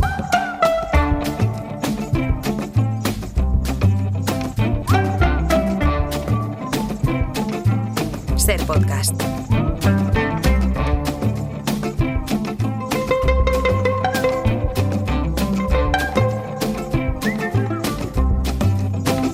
You know you better stop making your apology. Eduardo Barba, buenos días. Buenos días, Ángel. Ya saben que nosotros llamamos a esta sección meterse en un jardín o el jardinero fiel, depende de cómo nos da el día. Pero hoy nos vamos a meter en un jardín literalmente, porque es verdad que nos metemos en el jardín de nuestra terraza, en el jardín de nuestros pasillos, los oyentes se meten en el jardín de sus balcones, de sus ventanas, pero hoy vamos a recorrer unos cuantos jardines, de verdad. Eso es, Ángeles, porque lo que vamos a hacer hoy va a ser pues visitar algunos de estos jardines y parques de nuestro país que nos gustan, ¿no? Que nos emocionan especialmente, porque España habría que decir que es uno de los países con una tradición jardinera más fuerte y más potente, y de nuevo, como es idiosincrasia de este país, no valorada suficientemente. Eso sí, si nuestros jardines estuvieran en una Alemania o en un Reino Unido, serían internacionalísimamente conocidos y estarían muy bien mantenidos. Muchos lo están, pero otros están un poquito olvidados. Y aquí lo que vamos a hacer hoy es un poco dar un salto, como si fuéramos una pequeña ardilla de un lado para otro, visitando algunos de estos jardines maravillosos de nuestro país. Pues venga, cierren los ojos. Bueno, primero contamos también con su colaboración al 900-100-800 para que nos llamen y nos cuenten el jardín que a ustedes les emociona especialmente, que visitan con asiduidad o que una vez lo vieron y pensaron, pero qué cosa más bonita es esta. Y mientras tanto nosotros vamos a ir saltando por la geografía de España y vamos a ir conociendo jardines de la mano de Eduardo Barba. Vamos a empezar ¿por dónde? Pues si te parece bien, Ángeles, vamos a comenzar por tu tierra, por Barcelona, y vamos a un lugar que para mí es realmente mágico. Es el Jardín Botánico Histórico de Barcelona. Que yo puede hacer 1000 años que no lo visito. 1000 años que no visitas, da igual, porque lleva mucho tiempo y te está esperando todavía allí, y es una cosa que además muchos barceloneses se confunden con el Jardín Botánico Moderno, que está un poquito más arriba del Montjuïc. Sí. No tiene nada que ver, ese se inauguró en 1999, pero estamos hablando de un jardín histórico que es centenario y que lo curioso es que se construyó en dos grandes cavidades que dejaron las canteras. Era una zona de canteras en el Montjuïc y se aprovecharon por Pio Fontquert, uno de los maravillosos botánicos que ha dado este país, pues ideó allí la instalación de estos jardines en esas cavidades enormes. Y una de ellas tiene una singularidad, que es que si bajamos al fondo nos vamos a encontrar allí con varios árboles que son auténticos gigantes. Crecen en la parte más baja de la hondonada, de una de estas dos hondonadas, y son pues un fresno rojo americano, por ejemplo, o el fresno de hoja estrecha, o un nogal alado de Redder, que son árboles americanos normalmente, el primero y el último, que crecen a alturas de 30 metros. ¿Por qué? Porque abajo hay un hilo de agua corriendo continuo, bueno. Están resguardados de una climatología pues más adversa que hay fuera de esa hondonada. Cuando llega el verano tienen mucho más frescor por estar en esa hondonada. Baja unos grados la temperatura. Exacto, es como una especie de bosque encantado. Así que maravillosa visita, Jardín Botánico Histórico de Barcelona, para bajar allí y rodearse de esa fronda. No se confundan con el otro que has dicho que era Jardín Botánico. El Jardín Botánico Moderno de 1999. Vale, que yo creo que es el que mayoritariamente la gente conoce. Este maravilloso es el jardín, también, ¿eh? No, claro. A ver, visitar un jardín, Eduardo, tiene que estar muy mal cuidado como para no disfrutarlo. Es decir, que el Jardín Botánico de Barcelona es maravilloso, pero visiten, si van a Barcelona o si están ahí, el Jardín Botánico Histórico, y sobre todo presten atención a estos árboles que crecen ahí, que son enormes. ¿Cuál es nuestra siguiente parada? Pues mira, vamos a dar otro salto, pero esta vez nos vamos hacia el sur. Bajamos desde Barcelona hasta Granada, porque allí, si yo menciono Granada, pues 10 de cada 10 personas van a pensar en un jardín, la Alhambra. Claro, los jardines de la Alhambra. Nosotros nos vamos a ir un poquito al lado de la Alhambra, porque a pocos minutos de la entrada de la propia Alhambra nos encontramos con un lugar mágico que es la Fundación Rodríguez Acosta. ¿Qué es lo que tiene la Fundación Rodríguez Acosta? Bueno, pues era el lugar donde pues vivía y desarrollaba su arte el pintor granadino José Rodríguez Acosta. ¿Qué tiene de peculiar este jardín? Porque no es un jardín al uso, no es un jardín que nosotros podamos equiparar al de la Alhambra en cuanto a estructura, aunque hay una parte que sí. ¿Por qué? Porque se asemeja en las partes cúbicas.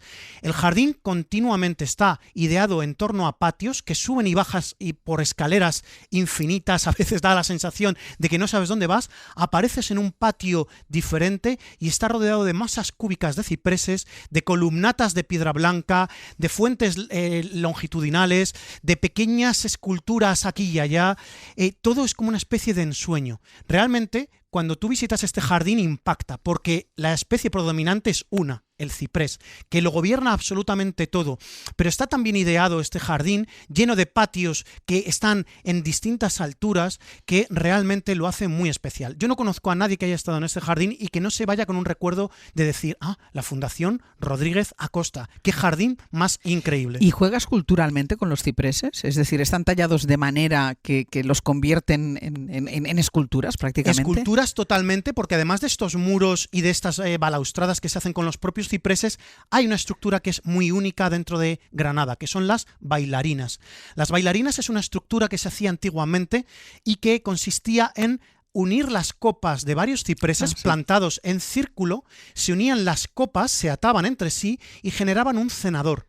Pero es que no solo eso, sino que de esos cipreses, esas estructuras que se asemejarían un poco como a la nervadura de un arco gótico o de una cúpula gótica, de esos cipreses se sacaban ramas laterales que generaban todavía un entramado más denso y más rico. Es lo que se llaman bailarinas. En casa, en la oficina, que sé que hay alguien en la oficina que nos estará escuchando.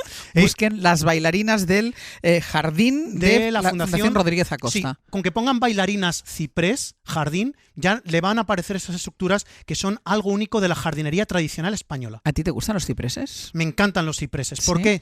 Porque es una conexión preciosa. Aquí tienen esa connotación funeraria. Sí, que te recuerda a los cementerios todo el rato. Yo siempre digo con esa frase, ¿y cuando vas a la Toscana? Bueno, no es que vayamos cada 2 por 3 a la pero Toscana, está lleno ¿no? de cipreses y no pensamos en que son nadie funerarios. piensa en eso, ¿no? El ciprés es una planta maravillosa a la que hay que quitar esa connotación negativa. Pues si ustedes visitan la Alhambra, si están en Granada, si son de Granada, si pasan por allí, los jardines de la Fundación Rodríguez Acosta. Venga, vamos con otro. Otro salto. Y nos vamos a una península, a una España interior, y vamos a Salamanca, porque allí está Béjar. Y en Béjar está el bosque de Béjar. ¿Qué es lo que tenemos allí? Un jardín lleno de historia, un jardín más desconocido, como es el bosque de Béjar.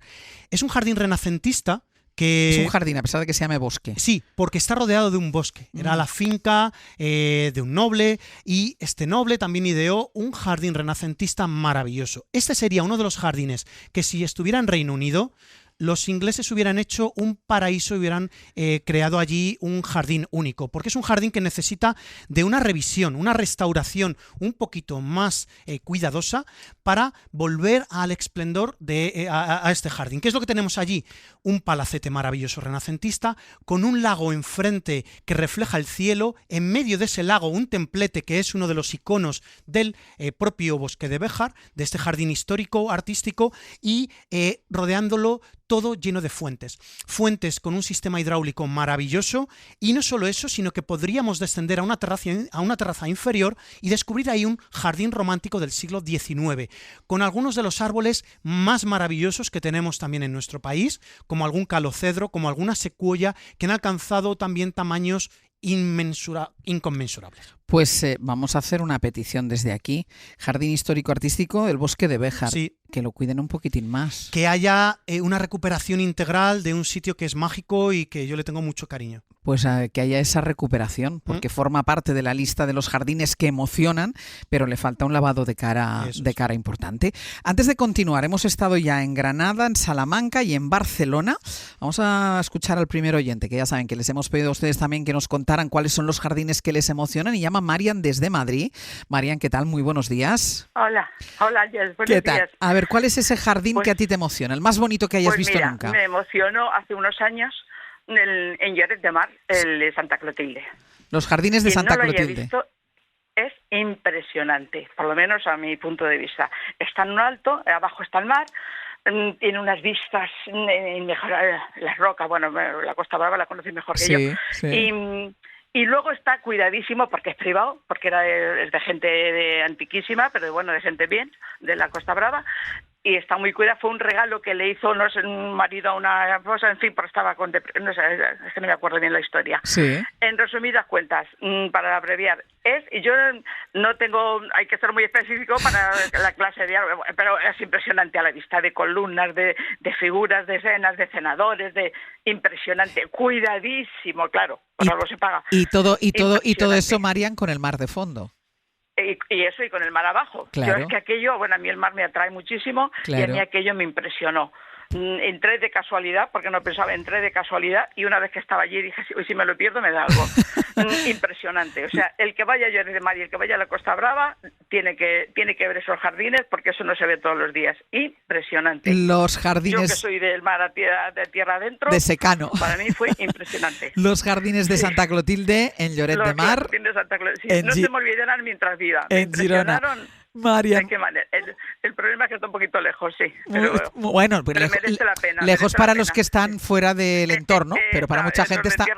Pero mira, mucha gente seguramente está muy cerca y a lo mejor lo desconoce, porque uno piensa en Lloret y piensa en el turismo y piensa en el mar y no sabe que hay uno de los jardines más bonitos de España, porque tú lo conocías, Eduardo. Lo conozco, he estado varias veces, incluso viendo algún concierto, porque todos los años se hacen conciertos. Una vez fui a ver una banda tributo a Pink Floyd también, hace como 3 años o así, y es un jardín, como tú muy bien has dicho, de esos que miran al mar, porque Girona es una de las provincias afortunadísimas que tienen una jardinería increíble. Hace poco yo estuve en Marimurtra también, que está muy cerquita, y es otro jardín de esos que roba el corazón. Dice, yo aquí quiero volver y no me importaría darme por aquí un paseo cada semana. Pues incorporamos a los jardines que emocionan a Eduardo Barba, los jardines de Santa Clotilde en Lloret de Mar. Venga, ¿dónde nos llevas ahora? Pues un salto un poquito más largo y nos vamos a Tenerife, porque las Islas Canarias son también muy afortunadas en jardines únicos, muy especiales. Y nos vamos al puerto de la Cruz. En el norte de la isla tenemos el jardín de aclimatación de la Orotava, que en el siglo XVIII se planteó como un paso intermedio para una escala para las plantas que se traían de América, aclimatarlas allí para dar el salto a la península. Como la cuarentena. Sí, para decir, oye, mira, ya no estás en la América tropical, te vienes a España política, porque, bueno, las Islas Canarias están ahí en medio del mar, pero no funcionó como un jardín de aclimatación, evidentemente, porque las Islas Canarias tienen una climatología muy diferente a la que podemos tener en un Madrid, en un Toledo, un Ávila, ¿no? Entonces, bueno, pero lo interesante de este jardín es que conserva el trazado, ese trazado del siglo XVIII, y tiene plantas tropicales venidas de todas partes del mundo, principalmente de América y de Asia, y hay un ficus, Ángels, que ese ficus parece que un día va a salir andando y va a darse un paseo por todo Tenerife, va a subir al Teide como hacen los turistas. Es el ficus macrophylla, de hojas grandes, tiene 150 años y está lleno de raíces. Los ficus tienen una peculiaridad que aquí hemos hablado alguna vez, que es que de sus ramas horizontales caen unas raíces que se acaban convirtiendo en auténticas columnas jónicas, corintias y de todo, porque acaban haciendo una estructura impresionante. Claro, pero me hace gracia que se pensara que Canarias, que Tenerife podía ser una aclimatación para después entrar las plantas a la península, como si el clima de Canarias fuera el mismo que el de Soria, no, por poner un ejemplo. Evidentemente no. Claro, eso pensaban, dice, bueno, primero en Canarias y luego en Aranjuez. Bueno, pues va a ser que hace un poquito más de pelete, es un poco como diferente. Dicen por ahí en Canarias. Es un poco diferente. Jardín de aclimatación de la Orotava, en Canarias. ¿Algún jardín por el norte? Que creo que el norte no lo has dicho. Pues mira, nos vamos a quedar con unos jardines muy especiales, están en Allariz. En Allariz tenemos al pie del río Arnoia, en Galicia, plena Galicia, el Festival Internacional de Jardines. ¿Qué es lo que ocurre allí todos los años, desde hace ya 15 años? Pues que se conmemora el Festival Internacional de Jardines de Allariz, donde en pequeñas parcelas se crean 12 jardines efímeros creados por paisajistas nacionales e internacionales que desarrollan ahí la idea de lo que es un jardín para ellos. Siempre con una temática, todos los años hay una temática, el arte, la salud, lo que sea, la paz sería un motivo interesante este año también. Bueno, pues ahí es lo que hacen es generar en pequeñas parcelas jardines diferentes. Entonces es una cosa que... Pero efímeros, ¿qué quiere decir? Que una vez ha pasado el certamen se desmontan. Se desmontan. Hay un ganador al que se le, pues como se le absuelve de esa demolición, se le mantiene un año más al ganador, pero todos los años nuevos jardineros, nuevos paisajistas crean allí nuevos pequeños jardincitos a la manera que se hace en otros países. Así que es también un certamen, un festival de jardines de Allariz muy deseable para visitar, también para respirar un poco esa jardinería tan maravillosa. Qué bueno, además es una demostración, porque estamos acostumbrados a ver cocineros cómo cocinan y otro tipo de actividades, pero jardineros que plantean allí sus propuestas de manera efímera, pero para que todo el mundo las pueda ver. Sé que te queda un jardín, pero déjame que escuchemos a Nieves desde Foz. ¿Qué tal? Muy buenos días. Hola, buenos días. ¿Qué tal? Cuéntanos, ¿cuál es ese jardín que a ti te emociona? Pues mira, el jardín se llama Espacio Caritel. Sí. Está a 200 metros, está aquí en Foz, sí, en San Martín de Mondoñedo, una de las parroquias, y a 200 metros de la catedral, ahora es basílica más antigua de España. Sí. La Basílica de San Martín de Mondoñedo. Y bueno, es un espacio que comienza con la floración de las camelias, tiene una una variedad de camelias algo impresionante. Luego sigue con otras flores que van ya con la primavera y así, y después pues todo el verano hortensias de un montón de variedades. Sí. Y es precioso. Pasa un río por la finca y es un sitio donde puedes pasear, respirar y bueno. Y relajarte. Estaba viendo, relajarte. Estaba viendo, Nieves, ahora fotografías porque hemos abierto nosotros en internet, como pueden hacer todos los oyentes que están ahora mismo escuchándonos, Espacio Caritel, que está junto a la Catedral de San Martiño de Mondoñedo, y es realmente una preciosidad de jardín. Nieves, muchísimas gracias.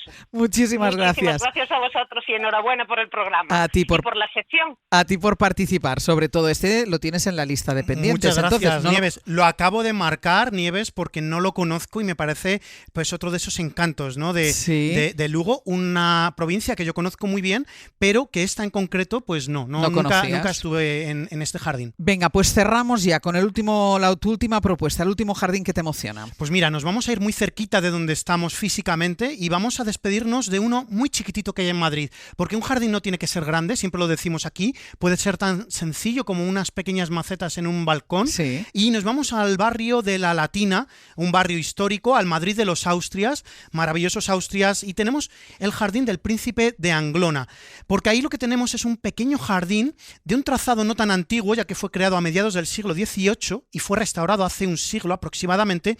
Y lo bonito de este jardín es que te lo encuentras en la mitad de La Latina, en pleno barrio de los Austrias. Hay una puerta que tú entras y dices, ¿esto qué es? ¿Qué hay aquí? ¿No? hay Una aquí? puertecita además que es una portañica de nada, sí. Y de repente entras en un espacio cubierto por grandes árboles, hay alguna planta muy curiosa y de repente te puedes encontrar la floración de una camelia al fondo o varios granados que también nos van a dar flor, o un árbol de las pagodas que suena de una manera un poquito misteriosa, y lo que tenemos es una falsa acacia increíble en un trazado rectilíneo de boj, cubierto todo con... Los caminos son como los de Alicia, no, como es el del Mago de Oz. Ah, el Mago de Oz. Están todos llenos de ladrillo, colocados en espiga, y es maravilloso. Está su puerta da a una de esas plazas de La Latina que siempre está llena de terrazas, de gente tomando algo, a ver si uno se despista y mira hacia esa puerta y le entran ganas de entrar en el jardín.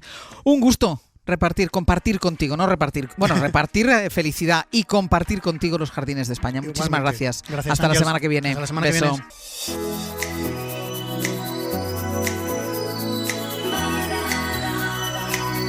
Hoy por Hoy Magazine. It's murder on the dance floor. You better not kill the groove, DJ. Gonna burn this goddamn house right down. Ser Podcast. Oh, I know. About your kind. En la coctelera de la crónica social perfecta introdujéramos una dosis de reencuentros, un imperio de la moda, medio kilo de críticas y un puñado de paternidades irresponsables. Tendríamos como resultado los mejores 15 minutos de fama con Martín Bianchi. ¿Qué tal? ¿Cómo estás? Buenos días. ¿Todo bien? Bien, dentro de lo que cabe. Dentro de la gravedad. Dentro de la bien, gravedad dentro de la de la gravedad. humanidad, sí. Empezamos por reencuentros. Sí. Porque llegó el momento, Carlos de Inglaterra, rey, y el príncipe Harry.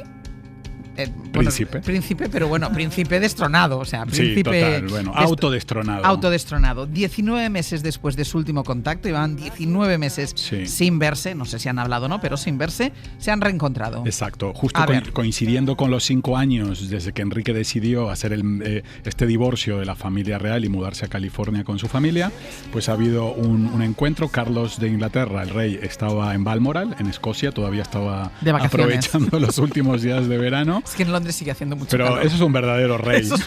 Esas son unas verdaderas vacaciones. La gente de bien veranea hasta mediados de septiembre. Exacto. Y Carlos de Inglaterra es un ser de bien. Entonces ha vuelto Carlos, volvió a Londres, se reunieron en Clarence House, tuvieron un encuentro bastante breve, pero bueno, tuvieron un encuentro. Bastante breve, que fue tomar un té. O sea, tú llevas 19 meses sin ver a tu hijo y al hijo sin ver al padre y ni siquiera una cena. Ni siquiera una comida de domingo. No, ven y tomamos un té. Un té a palo seco. Ellos siempre toman cositas, sándwiches pequeñitos. Esas galletitas de mantequilla. Esos scones. Exacto. Claro, eso es una maravilla. 54 minutos de reunión, yo me lo habría pasado comiendo scones, no habría ni hablado. 54 minutos así solo. cronometrados. No dejó ni 60 minutos, Carlos, para que no dijeran, ha estado una hora con su padre. Una hora. En fin, hay que recordar que hace unos meses asesores de Buckingham y de los duques de Sussex se reunieron a puertas cerradas y estaban organizando este encuentro. A mí lo que me hizo gracia es que luego Harry dijo, justo cuando se fue del encuentro, dijo que él nunca había aireado ningún trapo sucio en público y que tenía la conciencia tranquila. Digo, chico, publicar un bestseller, yo creo que ya es... Claro, publicar tus memorias hablando de lo divino y de lo humano, a lo mejor algún trapo sucio se ha aireado. Pero ahí. Él siente que no. Él había dicho que hace unos meses que le quería reconciliarse con su familia, recuperar el tiempo perdido y parece que va encaminado. Pero no se sabe el resultado de la reunión. No se sabe y además Harry dijo que no iba a contar nada, que él prometía. Yo no le creo. Pues igual lo cuenta Meghan. Ahora cuando llega a casa se lo cuenta y Meghan lo cuenta. A ver cuando te llega un cheque en Estados Unidos exacto. para ir a un programa, una para un entrevista, podcast, un libro nuevo, lo vamos, que sea. A ver si no te callas. ¿Cómo fue la entrevista entre Carlos y Harry? Ya veo el titular del nuevo podcast. Yo creo que todo tiene un precio, y hay que pagar las facturas en Montecito. ¿Pero tú crees que se van a reconciliar? Yo creo que Carlos hay que recordar que va a cumplir 77 años, que todavía es una persona enferma, que está padeciendo un cáncer, y yo creo que Carlos pues está en un momento de... Además no se lo está viendo muchísimo en actos oficiales. Pero ahí también un poco la clave es la relación entre los hermanos, ¿no? No, Guillermo no ha, estado, no ha participado de esto. Ahí sí que no va a haber reconciliación de momento. Es que el que peor ha salido parado es Harry, es Guillermo y Kate. Hay que recordar que en el libro Harry contaba que Guillermo le dio un puñetazo. Hay que recordar que dijo que había comentarios sobre la piel, el color de piel de su primer hijo. Hay acusaciones de racismo, de violencia, en fin. Es difícil volver, ¿no?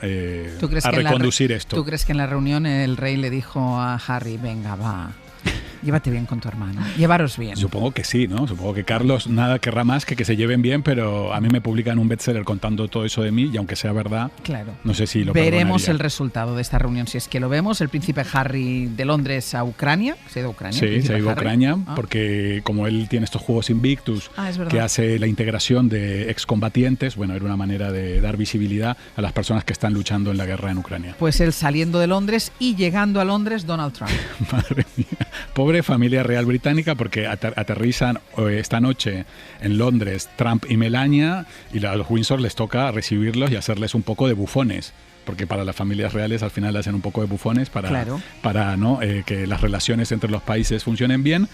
Va a ser el primer presidente de Estados Unidos que realiza 2 viajes de Estado al país. Es el único. O sea, estamos tan mal que Trump es el único presidente en la historia que va 2 veces a hacer una visita oficial al Reino Unido. Hay que recordar que a Trump le encanta la familia real británica. La otra visita la debe hacer en la Isabel, primera. Estaba exacto, Isabel viva. La primera vez que fue presidente de los Estados Unidos. Y que Unidos. le estaba encantadísimo, que dijo que le encantaba a la reina. Yo creo que Isabel también le hacía tilín, ¿eh? Ya me Yo creo que se llevaban bastante bien. Y será una visita de esas como saben hacer en el Reino Unido, con carruaje, con toda la pompa, va a haber desfile de tiaras, va a haber todo, y además va a haber esa foto muy esperada de Melania Trump y Kate juntas, que en el viaje anterior no hubo, pero en esta ocasión sí va a haber. Y veremos esos titulares que salen en las revistas que pone duelo de elegancia, bueno, duelo de estilismo. Hoy en el Hola había un titular que es mi titular favorito de esta semana, que decía 500 días sin Leticia con Leticia sin tiara. Ah, ya iban contando los días que hace que Leticia no se ha puesto pero la la Leticia tiara. Está perfecto porque para España es la Leti. Ya, pero bueno, la Leti. Yo podría hacerlo bien al menos, pero bueno, o sea, lleva 500 días sin ponerse una tiara. La Leti lleva más de 500 días sin tiara y yo llevo 42 años. Man. Y yo no te lo cuento.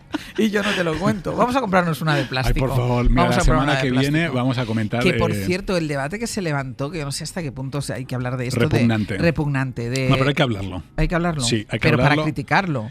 No para criticar el look de ella, sino que se debata sobre esto. A mí me escandaliza porque además me he metido en Google, he visto toda la prensa, sobre todo las cabeceras de moda femenina, españolas y del mundo, cómo comentaban una melena rubia que llevó hace unas Sí, con días, el pelo más claro. Me da igual.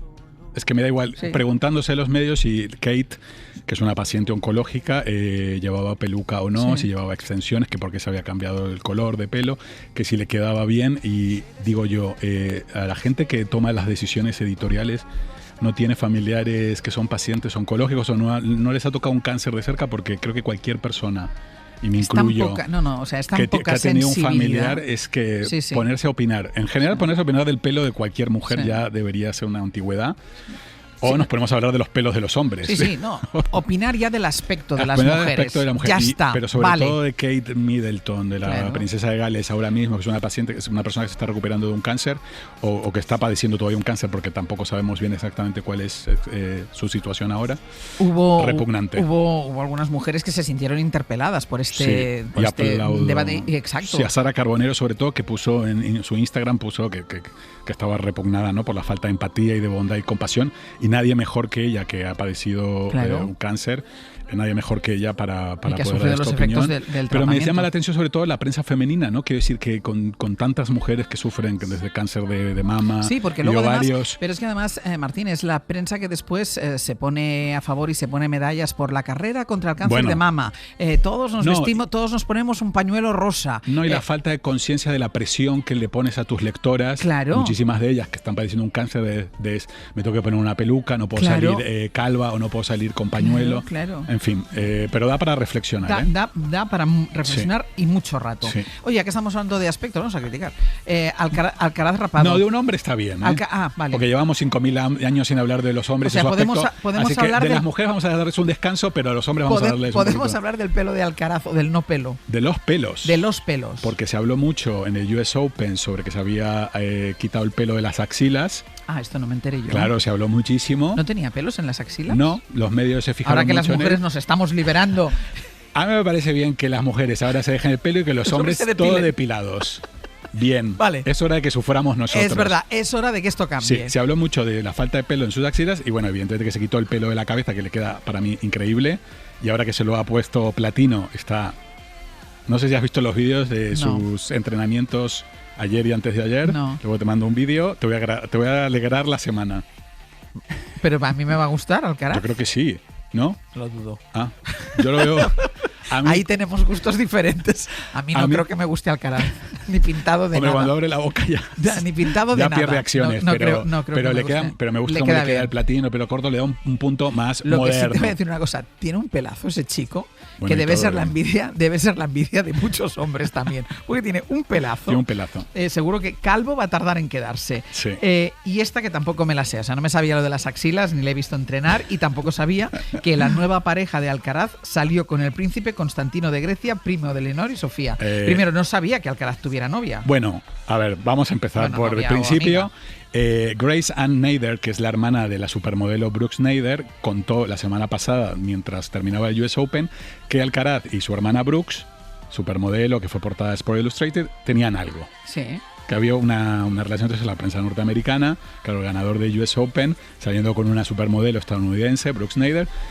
¿Qué pasa? Que parece luego surgió en la prensa, sobre todo en New York Post, pero otros medios también hablaron de que Brooks Nader no solo estaba un poco tonteando con Alcaraz, sino también con Sinner, gran contrincante, eterno Está archirrival. dudando a ver quién va a ser definitivamente el número uno. Pero me encanta, porque esto es como la película de Luca Guadagnino, Challengers. Claro. No sé si la viste, pero son dos tenistas que compiten dentro de la pista. Y fuera. Y fuera también. Pues Pero Estados ellos Unidos. parece que tienen muy buena relación, ¿eh? Ellos se Alcaraz y Sinner. llevan muy bien, ¿eh? Hasta ahora. Qué poema la cara de Trump, cuando Sí. ganó Alcaraz. Sí. Yo creo que pensaba que había ganado Un mexicano. Claro. Bueno, o en español, que para ellos Sí, que somos para lo ellos mismo. es lo mismo. Somos claro, el mismo país. Sobre todo para Trump. Sí. Y el tema que yo no conocía y que también me he enterado esta mañana, que Bertín Osborne dice que se ha hecho la vasectomía. La lobotomía. No, esa no, la No, vasectomía. yo digo, hagas que se Ya, haga ya. la lobotomía. Pero no, de momento he empezado por la vasectomía. Ha dicho que se ha cortado la coleta, que no la colita. ¿En serio que ha dicho eso? Me he Dijo, cortado, me he cortado coleta. la coleta. Porque además dijo, porque mis niñas, refiriéndose a sus hijas, le habían insistido mucho. No porque él diga, ya Sino que tenido- las hijas han dicho, ya vale, porque por la las niñas, herencia, por las- la herencia la vamos a tener que hay repartir. Que no sé si hay repartir mucha herencia o entre poca, ¿eh? toda esta prole, hay que repartir entre 7 hijos. Hay que recordar que acaba de reconocer el séptimo hijo. 7 tiene ya. 7, claro. El último, David, es el séptimo hijo. Ah, bueno, claro, porque tiene las hijas. Tuvo con Sandra Domecq, tuvo con... ya no me acuerdo el nombre. Vale. Me sale Fátima. Pero No, Fabiola. Yo creo que se ¿Dónde llama está el control? Fabiola. El control Fabiola se llamaba. A ver, Brian, deja Yo creo jugar que se al Candy llamaba Crush, Fabiola. por favor. Yo creo que se llamaba Fabiola, sí, porque Fabiola. Vale. Claro, tiene 7 ya. Vale, pues, Sí. vale. Pues muy nada, bien. se ha hecho una vasectomía. El mundo es un lugar mejor porque no va a haber un octavo hijo de Bertín. Bueno, espero que se la hayan hecho bien hecha. El hermano. Encima seguro que se la hicieron mal. El hermano de Felipe de Bélgica, rey de los belgas, reconoce a un hijo secreto. Otros señores que tienen que hacerse una vasectomía urgente, Laurent de Bélgica, el hermano díscolo del rey de los belgas, ha reconocido después de 25 años a un hijo que tuvo con una cantante durante la década de los 90, antes de casarse él con su actual esposa. Laurent de Bélgica siempre está metido en un lío. A mí lo que más me ha llamado la atención es que lo ha hecho en un comunicado de 5 líneas. Ha dicho, tengo un hijo después de 25 años fuera del matrimonio y que pedía por favor la discreción y el respeto a su intimidad, ¿no? ¿Qué ha hecho el rey Felipe? Que ya tiene experiencia en estos asuntos, ya va a nombrar príncipe y alteza real a este joven. Le va a dar todas las distinciones que se merezca el hijo de su hermano. Claro. Al resto de los hijos Claro. de Laurent de Bélgica. Claro. Pero lo curioso es que no es una novedad en la familia real belga. Siempre hablamos de la familia real española y al final parece casi ejemplar la nuestra, ¿o Claro. no? Sí, Alguna pero- vez. pero- Porque el rey Alberto, el padre del actual rey, tuvo una hija, Sí, Delfín, sí. a la que reconoció 40 años después y a la que también le han nombrado ya princesa y forma parte de la familia real. Y hablando de familias reales, vamos a la nuestra porque se ha estrenado ya la nueva secretaria de la reina Leticia, compañera de profesión. Marta Carazo. Hasta hace 2 días haciendo el telediario Pobre de la Marta noche. Carazo, yo no sé cómo la engañaron para aceptar este cargo, te lo O digo. no lo sé. No no sé, sé. a mí yo tengo demasiadas reflexiones sobre este nombramiento. Marta Carazo, periodista. Hay que recordar que el primer secretario de la reina, que era José Manuel Zuleta, era general de carrera Sí, militar. sí. La segunda secretaria, que decidió renunciar por motivos personales, María Dolores Ocaña, era abogada del Estado y ahora una periodista. ¿Qué Yo será lo siguiente? Ya, yo lo único es que me da como cosa, ¿no? Poner el foco en la secretaria de la reina. Que al Bueno, fin y al pero es cabo- lo normal. Siempre se pone el foco en los Sí. secretarios, tanto del rey como de la reina, y además Marta Carazo siendo Bueno, un claro, personaje público. ella sí, porque es un personaje Claro, al público. final- pero a lo no, mejor. y también- pero yo pienso que a lo mejor dejó el telediario para no ser un personaje público. Pues se equivocó de sitio. No, esto pero me da lo para invento yo, reflexionar ¿eh? en el sentido que nombrar a una periodista dice mucho de quizá lo que quiere Leticia, lo que le importa quizá a los medios y su agenda, ¿no? De cara al Claro. futuro, porque al final una periodista no tiene una formación, no tiene la formación que tienen sus antecesores para Sí, ser sí. secretario de la reina. Oye, tú y la reina Leticia, recordando que ella sí que lee. Claro. Que Días ella es una después, influencer lectora. días después de toda la polémica de María Pombo, Leticia tuvo un acto y le dijo a los niños que, ¿sabéis qué? Que leyendo se aprende muchísimo. Bueno, tampoco... Dijo, vamos a leer muchos libros. Bueno, sí, está muy bien. Pero ella dijo que ella leía. No, yo escuché la conversación con los niños y he dicho, Bueno, es yo que leo, Leticia es vosotros leéis. una devoradora de libros, apoya la feria del libro. La vamos siempre a invitar que puede, un día, intenta- no a esta una sec- semana, uno a de la- los- o un viernes a la biblioteca de Martínez Asensio. Yo creo que debería aceptarlo. Eso sí debería aceptarlo. Eso pienso yo. No sé, yo no tengo ningún interés en este asunto, pero yo creo que Si debería la aceptarlo. secretaria de la reina nos está escuchando. A ver, Marta, Venga, que a tú ver eres si- periodista y sabes lo que es esto. Lo que es esto. Hasta la semana que La viene. semana que viene. Hoy por Hoy Magazine. Ser podcast. ¿Qué tal, Casal? Buenos Hola, días. ¿qué tal? Muy buenos días, Francino, Ángeles. buenos Muy días. buenas, ¿qué tal? Venga, Hola. contanos. Pues mira, yo arranco por la imagen y el sonido a esta hora. Es la huida de miles y miles de palestinos hacia el sur de la franja. A la izquierda se ve el mar, a la derecha una larguísima columna humana con coches y furgonetas que van cargados hasta arriba en plena fuga tras el inicio de esa ofensiva terrestre de Israel en Ciudad de Gaza. Una huida a la desesperada y una huida a ninguna parte. Es una imagen que estamos viendo en todas las televisiones internacionales. Lógicamente nosotros estaremos con Nico en esa frontera en la que tú hiciste el programa el primer día de esta temporada. Escucharemos cómo lo están viviendo los gazatíes. Tocaremos también la pata diplomática con ese informe encargado por Naciones Unidas que concluye lo obvio, que estamos ante un genocidio. Y en lo político nos vamos a preguntar si con este informe ya sobre la mesa el Partido Popular y otros partidos en España todavía pueden seguir sorteando este calificativo. Va a ser una edición prácticamente monográfica de Hora 14.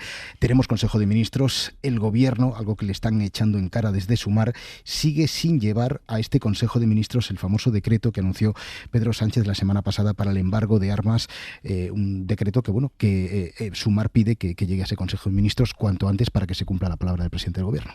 Pues muchas cosas, todas con un eje común, que es lo que está pasando Sí, en Gaza. desde luego. ¿Y tú, Francino? Pues más allá de esto, quiero proponer dos historias de futuro. Un futuro distópico y un futuro imperfecto. El distópico es a partir de la novela que ha escrito Víctor Lapuente, Sí, colaborador de este programa. de Hoy por Hoy, Sí. que se titula Inmanencia, que es una novela distópica, es un thriller tecnológico. Algoritmos, censura por consenso, una historia que discurre en 3 espacios temporales diferentes, de verdad que te atrapa desde el comienzo. Ese es el futuro distópico. El futuro imperfecto es el de Andrés Buenafuente, porque vuelve el programa el jueves a Televisión Española y tendremos episodios pues, como este, que le sorprenda a su mujer en el escenario. ¿Pero esto qué es? ¿Tu cara me suena? ¿Cómo? ¿Esto Oye, qué es? ¿pero por qué lo dices? Sí.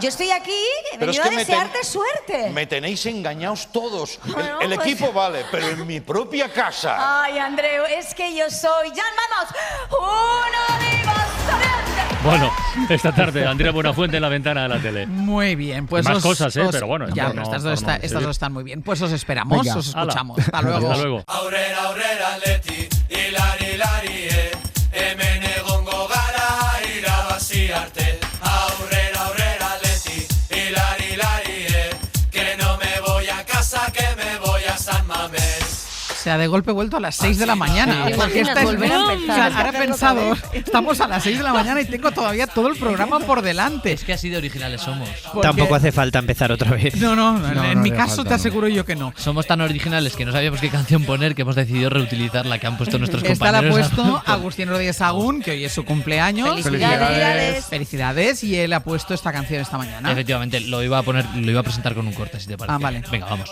Es el cumpleaños de Agustín Rodríguez Sagún. Felicidades, Agustín. Muchas gracias. ¿Qué has dicho? Pues porque yo lo valgo. Hoy me pongo el himno del Atleti. Pues sí, realmente sí. Yo estoy súper a favor de esto. ¿eh? Sí, no, yo también. Yo también. Me Yo pongo además la canción que yo quiero. Le entiendo. El otro día, anoche, le estaba contando a Agustín precisamente que había pasado muchas horas conduciendo, que casi me quedaba dormida y que me tuve que poner 5 veces el himno del Betis. O sea, tú eres de la teoría que los himnos del equipo por Es lo propio único que te es lo que te activa. Sí. Vale. No lo recomienda la DGT. Y precisamente de esto queríamos hablar. Es verdad que nos alegramos mucho por el Athletic de que vaya a volver a jugar la Champions hoy después de tantos años Y por que sea el Agustín. cumple de Agustín y que Claro. le coincida todo en el mismo día, pero de lo que veníamos a hablar era de los himnos y la importancia que tienen en nuestra vida. Ah, vale. Y Pero Sever- estamos y en la Severiano dupla. Donate creo que tiene yo creo que tiene es lo que hay que contar. Pero no los Tengo- himnos como despertador, sino la No. importancia de los himnos. Bueno, ya que estaban hablando de conducir, yo tengo un hijo que le da muy duro esto del fútbol. Toma. Y entonces, cuando era muy pequeño, le grabamos un CD con himnos. Y entonces yo iba conduciendo. Pero de o todos mi los mujer iba- equipos. entonces escuchábamos el himno del Atlético de Bilbao, el del Atlético de Madrid, el del Betis, el del Sevilla, el del Elche, el del Badajoz, Lo que el es del tener a un Albacete. hijo. Entonces, Pero eso iba- ¿dónde lo comprasteis? Perdona. no. No era hicimos era por- artesanía, era artesanía. Claro, Era claro, artesanía. claro. buena decisión. Y entonces decía, y otra vez. Y yo, pero por favor. El del Badajoz. Pero ¿había alguno Sí. que le gustase en especial? No, pues, hombre, no, es que íbamos dando hombre, el del Barça. Claro. El del Madrid, Tiene buen el gusto. del Madrid lo tenía que escuchar por obligación. Pero lo teníais Porque- puesto, el del Madrid Sí, sí, también. sí, sí, Pensaba, sí, como sí. no lo has citado, digo, No, estaban no, todos no, menos el no, del no, Madrid. no. Pero no es que era hubo una más- época en que nosotros íbamos a las ciudades y lo primero que teníamos que visitar era el campo. Wow. Entonces, me acuerdo en Vigo, pues al campo de... Bueno, en Londres fuimos y tuvimos que ir a ver al Chelsea. Al campo del Chelsea, que coincidió que estaba allí la plantilla y tienen una costumbre muy chula que es que los jugadores, antes de irse a jugar, a concentrarse, tienen que saludar a los que estén A los allí. que están ahí, Y entonces ahí saludó a todo, menos a Hazard, que ya había fichado por el Real Madrid. De hecho, tu hijo podría haber sido hijo mío y hermano de mi hija. Sí, Porque básicamente. podría haber pasado eso. Pero yo pregunto, ¿no era más fácil, teniendo en cuenta qué edad tenía tu hijo? ¿3, 4 años, 5 Sí, o 6? 5 o ¿no? 6. Vale. ¿No era más fácil abandonarlo en una gasolinera? Lo Porque pensa- eso siempre se recoge, ahí siempre hay alguien que le hace Pensamos en ilusión. eso, lo que hice fue abandonar el CD.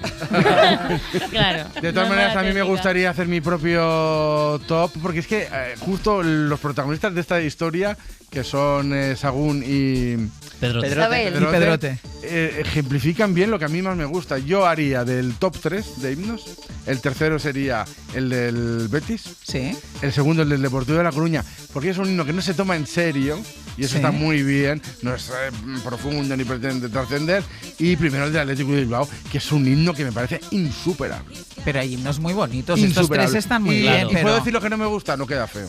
No, puedes decirlo. Vale, nunca he entendido ni me llega el del Valencia. I'm sorry. Es que ahora mismo no lo tengo El yo en la cabeza. del Valencia, ¿Cómo es el del Valencia yo creo que es como una cosa como que es, además es una canción típica de Valencia. Puede Como ser. de, No lo tengo, Infórmate, no lo tengo infórmate. yo en la cabeza. A mí un Valencia no me llega y no me llega para nada tampoco el del Español.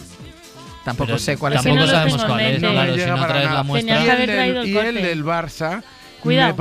me parece Cuidado. que está muy bien. Ah, vale. Que está Vale, muy vale, bien. estabas a Y punto que- de derrapar. y que aguanta muy bien distintos géneros. Vale. El rock, el más pausado, el, Ojo, el ¿eh? jazz.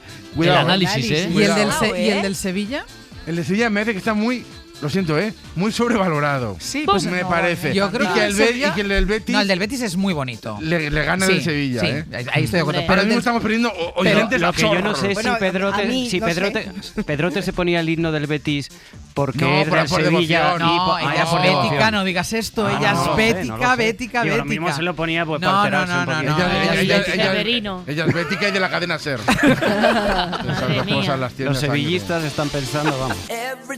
Hoy por hoy.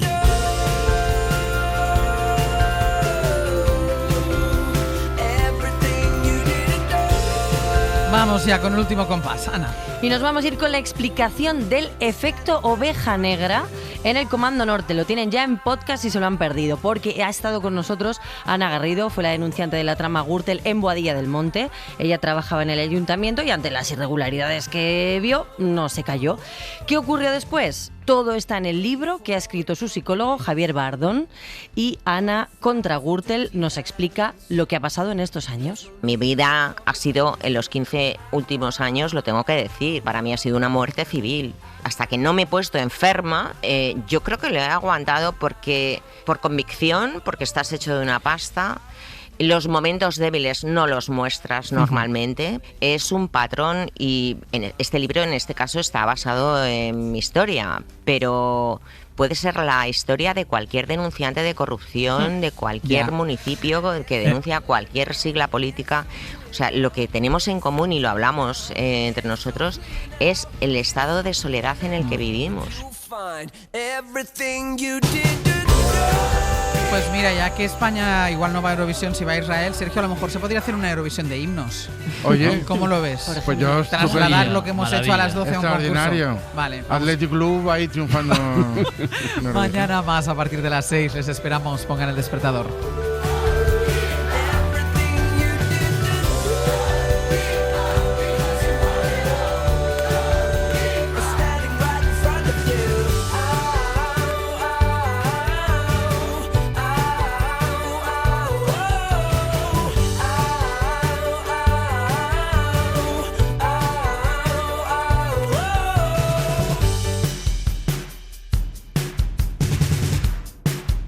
Hoy por hoy.